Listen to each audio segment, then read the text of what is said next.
Penghargaan 1 Indonesia Awards 2019. Bapak Ibu hadirin yang berbahagia, selanjutnya pada siang hari ini kita akan masuk ke dalam sesi simposium. Maka dari itu kami mengundang para narasumber kita untuk dapat naik ke atas panggung. Yang pertama narasumber kita Bapak Dirjen Bina Pemerintahan Desa Kementerian Dalam Negeri. Kami persilakan untuk dapat naik ke atas panggung.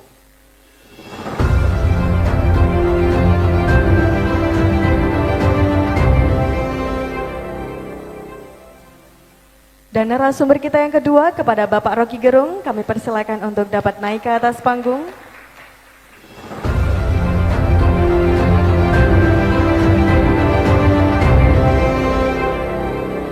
Saya naik pematang sawah tadi tuh. Baik Bapak. Dan untuk narasumber kita yang ketiga kepada Bapak Sekretaris Daerah Provinsi Jawa Barat, kami persilakan untuk naik ke atas panggung.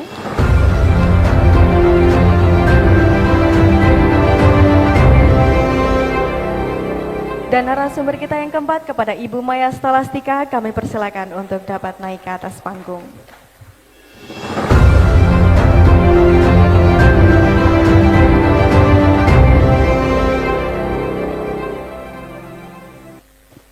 Bapak Ibu hadirin yang berbahagia, simposium kita pada siang hari ini akan dipandu oleh host kita yang luar biasa, kepada Saudari Karina Maudi, kami persilakan.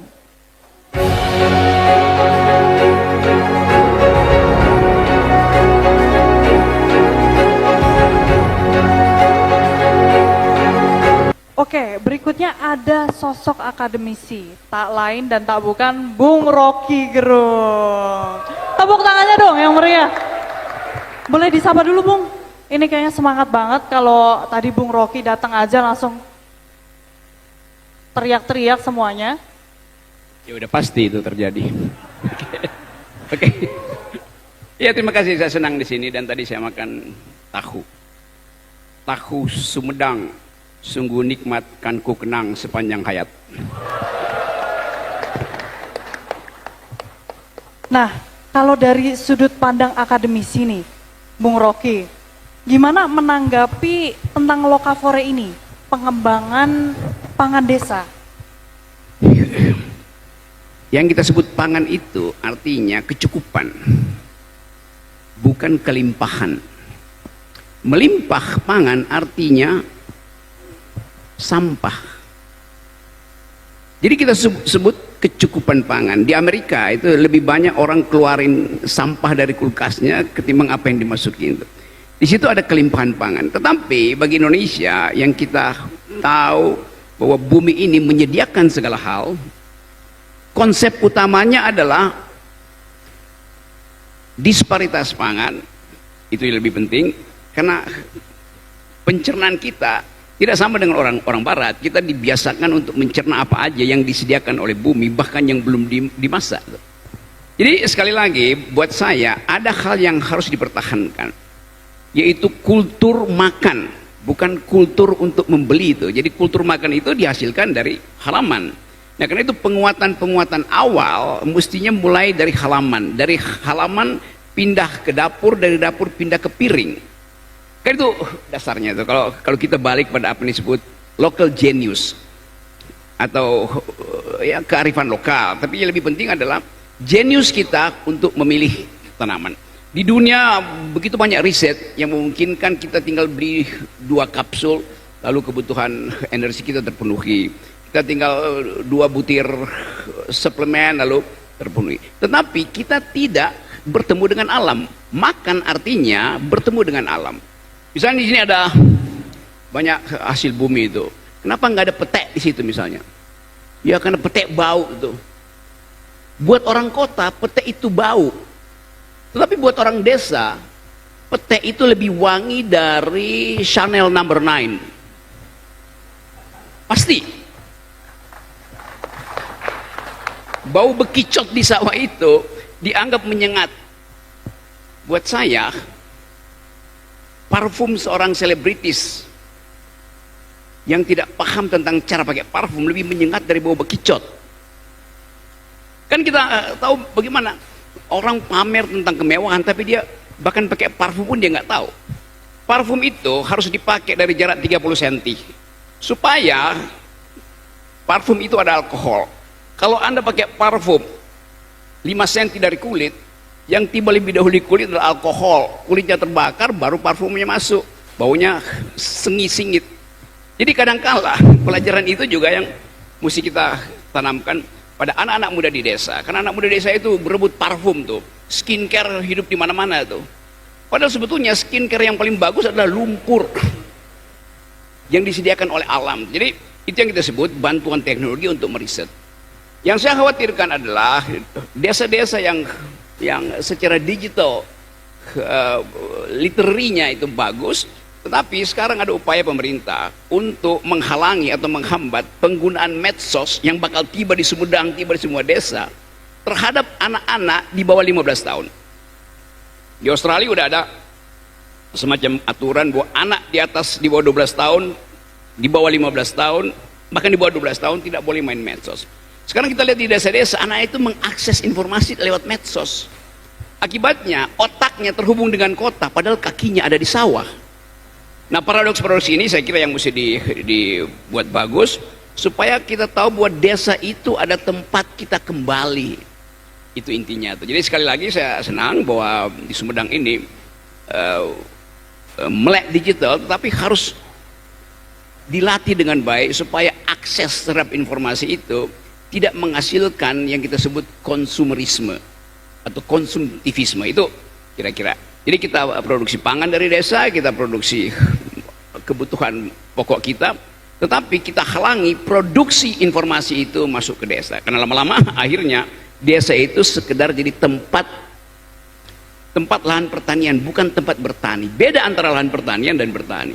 Bertani itu seluruh aktivitas keringat saya, gerak otot saya, kemampuan saya untuk beradaptasi dengan bunyi pohon yang sedang tumbang, alam semesta menghidupkan harapan. Itu satu lokasi yang kita sebut sebagai kesiapan manusia untuk bertemu dengan alam semesta. Jadi di Sumedang ini ya, saya lihat tersedia semua hal. Jadi mungkin sebelum Tuhan menciptakan surga, dia dulu punya KTP di Sumedang. Tepuk tangan dong untuk Bung Rocky. Jadi tadi yang saya tangkap, pangan itu pertama buat kecukupan ya, bukan kelimpahan. Kecukupan tuh. Jadi konsep berkecukupan artinya yang dibutuhkan oleh tubuh biologis kita dipenuhi oleh alam. Yang berlebihan itu pasti jadi sampah. Kan itu prinsipnya kan. Kita makan untuk sesuatu yang menghidupkan harapan bahwa besok kita akan makan tuh. Tapi kalau kita berpikir kita makan hari ini supaya minggu depan kita masih ada makan, maka kita timbun makanan. Begitu timbun makanan, fermentasi terjadi dalam 24 jam, dia langsung jadi sampah tuh. Nah, itu pengaturan itu bisa dibantu oleh teknologi itu. Wah, jumlah energi, kalori kita, protein berapa, supaya kita tidak mengambil melebihi yang disediakan oleh bumi. Nah, sekarang ada food estate macam-macam, tapi saya termasuk orang yang pengkritik food estate itu. Karena itu semacam arogansi terhadap alam itu. Alam memberi kita kesempatan untuk menikmati dengan cara yang beradab, tapi food estate itu bumi dipupuk segala macam tuh, dipakai teknologi dan berlebihan akhirnya tuh. Padahal misalnya pemerintah memang menginginkan ada stok pangan yang tersedia. Tetapi kalau stok pangan itu diwujudkan dengan cara merusak alam, maka alam akan marah pada kita kan. Saya tahu bahwa pemerintahan Pak Presiden Prabowo berupaya untuk menyiapkan kondisi dasar supaya ada ketersediaan pangan, ada ketersediaan protein. Tetapi sekali lagi kita tahu bahwa Indonesia punya begitu banyak varietas pangan, itu bukan beras aja tuh. Jadi mungkin itu yang bisa diunggulkan. Kita sibuk bikin food estate di Papua dan akan ada 20 juta hektar akan dibabat hutan itu. Sementara 2 jam terbang dari Papua ke arah Darwin, di situ Darwin itu adalah negara bagian paling utara dari Australia. 2 jam terbang dari Papua, kita tiba di Darwin. Di Darwin ada penelitian tentang sagu. Lama-lama bahannya nggak ada karena sagunya dipapas di Papua kan. Jadi itu yang saya sebut sebagai keanekaragaman pangan. Itu lebih penting daripada satu monokultur pangan. Jadi kita juga mulai menganggap bahwa ya makan nasi itu kan ya kebutuhan orang kota tuh. Ya sedikit-sedikit kita boleh makan nasi. Tapi dari tadi saya makan hal-hal yang sebetulnya ditumbuhkan dari halaman rumah mak-mak.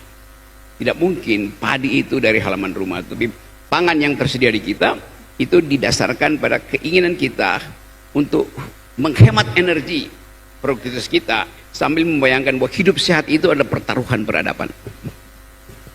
Oke, boleh tepuk tangannya dong untuk Bung Rocky. Nah, jadi tadi itu salah satu untuk menikmati alam itu dengan memanfaatkan apa yang ada di alam. Jadi bukan menimbun gitu ya, Bung Rocky. Kalau menimbun itu tadi katanya sifat konsumerisme. Jadi bagaimana, Bung, pemerintah itu bisa mengurangi dan menghilangkan kultur itu, Bung? Karena memang sekarang ini tidak bisa disangkal, nyatanya kecepatan penyebaran informasi itu memang sulit untuk ditahan gitu. Tadi ada berita Pak Prabowo bertemu dengan Menteri Informasi Digital itu untuk mengatur kualitas informasi yang tiba, terutama pada anak-anak muda. Kan kita tidak lihat lagi, ada kecepatan berpikir anak-anak muda itu. Kalau dia nggak mampu berpikir cepat, dia tanya pada ChatGPT itu. Kalau dia tak mampu untuk berpikir mendalam, dia berupaya untuk mencari tahu. Nah, sebaiknya kita ingin supaya anak-anak muda ini memproduksi kuriositas, supaya kalau dia bertanya ke artificial intelligence, betul-betul pertanyaan yang mendalam. Yang kita sebut ChatGPT itu semacam tempat dikumpulkannya problem. Jadi kalau problem yang kita tanyakan, problem yang dangkal-dangkal, lama-lama ChatGPT bilang, oh ya, Jawa Barat itu pertanyaannya dangkal. Itu artinya manusianya dangkal juga tuh. Jadi itu yang saya maksud, anak-anak muda desa itu ajukan pertanyaan yang berkualitas, tajam, supaya ChatGPT tidak bisa menjawab. Gitu. Kalau bisa dijawab oleh ChatGPT, itu artinya pertanyaan dangkal. Nah, di situ kita belajar. Jadi saya kira itu baik buat kepala desa seluruh Indonesia. Ajarkan pada masyarakat baru kita, pada anak-anak muda kita, Gen Z itu, untuk mengajukan pertanyaan yang paling fundamental itu. Misalnya, coba tanya pada ChatGPT, apa beda antara pohon dan sungai? ChatGPT pasti akan jawab secara gampang. Sungai itu menghidupkan pohon, karena itu sungai akan melalui akar-akar pohon. Kalau teman-teman kepala desa bilang tidak, bukan begitu. Sungai adalah apa yang mengalir melalui kapiler pohon. Jadi sungai apa yang naik ke atas pohon dan sisanya yang pergi ke laut. Orang mulai berpikir, mana mungkin sungai bisa naik pohon? Kalau begitu pertanyaannya, kalau tidak ada sungai naik pohon, bagaimana mungkin pohon itu memproduksi karbohidrat, memproduksi karbon dioksida, menyimpan hijau daun? Jadi kita bongkar cara berpikirnya itu. Demikian juga kalau kita sebut, ada paham kan yang belajar biologi, akar kita itu, akar pohon itu menyerap air. Air yang naik ke atas pohon, tiba di daun oleh matahari, diubah menjadi energi. Sisanya malam hari jatuh ke bumi. Lalu jadi sumber para sastrawan untuk membuat puisi bahwa embun pagi engkau telah selamatkan hidupku, karena semalam aku tak tahu panas apa yang ada di dadaku. Tumbuh inspirasi. Jadi kalau kita bilang setiap pohon adalah sungai, maka itu adalah pelajaran ekologi. Memotong pohon artinya membendung sungai. Kan begitu cara berpikirnya, yang tidak diajarkan di sekolah-sekolah. Tapi justru dengan itu kita provokasi millennials ini untuk berpikir alternatif.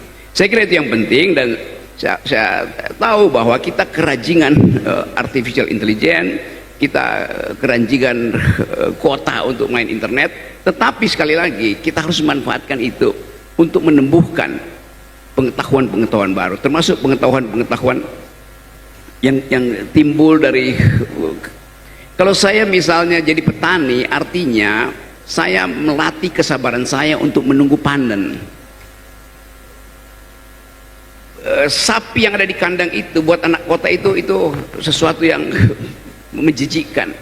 Tapi kalau diterangkan pada mereka bahwa Anda minum susu yang Anda beli di supermarket datang dari sapi di desa Sumedang, anak-anak kota itu mulai berpikir, oke, kalau begitu asal usul saya adalah desa di mana becek dan kotoran itu bukan dianggap sebagai sesuatu yang menjijikkan tuh. Saya kasih contoh, misalnya satu waktu saya naik ke gunung di Himalaya, di ketinggian kira-kira 5.000-6.000 meter, saya kedinginan dan tidak ada persiapan apapun. Suhu minus 20, kecepatan angin 90 tuh, pasti mati. Kebetulan di sekitar situ ada kandang-kandang sapi itu, yang namanya yak, binatang endemi di pergunungan Himalaya. Saya kumpulkan kotoran sapi itu karena saya tahu pengetahuan bahwa kotoran sapi itu ada biomasa, dia memproduksi panas. Jadi saya kumpulkan aja kotoran sapi, masukin ke tenda, tidur di atas kotoran sapi. Itu cara menyelamatkan hidup. Jadi kotoran itulah yang menyelamatkan saya, bukan kasur yang harganya 60 juta yang jual di mall-mall di Jakarta. Oke, berarti memang perlu anak muda itu ikut andil ya, sudah pasti ya. Dan perlu mengetahui fundamental bagaimana siklus setiap yang ada di kehidupan ini. Jadi dasarnya seperti apa untuk mensukseskan juga program pemerintah yang mendukung ketahanan pangan lokal. Ya, saya percaya bahwa kalau kita bikin kampanye itu mesti melibatkan mereka yang akan menghasilkan bonus demografi di 2025. Kan seolah-olah bonus demografi itu ada pertandingan antara anak-anak muda Jakarta dengan anak muda Kuala Lumpur, anak muda Kuala Lumpur dengan anak muda Hanoi. Apa yang mereka pertandingkan? Ya startup. Di kita di Indonesia, bonus demografi itu jangan masuk dalam pertandingan yang dikuasai oleh anak-anak muda di metropolitan global. Mulailah dengan bonus demografi, artinya bertanding untuk paham bahwa tanah itu menyiapkan dirinya untuk diolah untuk kepentingan keadilan, bukan untuk kepentingan akumulasi. Jadi kalau kita ingin masuk pada tema bonus demografi, saya kira Departemen Dalam Negeri punya data tentang siapa yang potensial untuk memimpin ke depan. Kan Depdagri itu menyiapkan calon pemimpin tuh. Departemen lain mungkin lakukan hal yang berbeda, tapi sekali lagi memimpin artinya menghasilkan manusia yang mampu mengurai masalah dan mampu menyimpan perencanaan, bukan memamerkan perencanaan. Minimal dia bisa mengurai masalah tuh.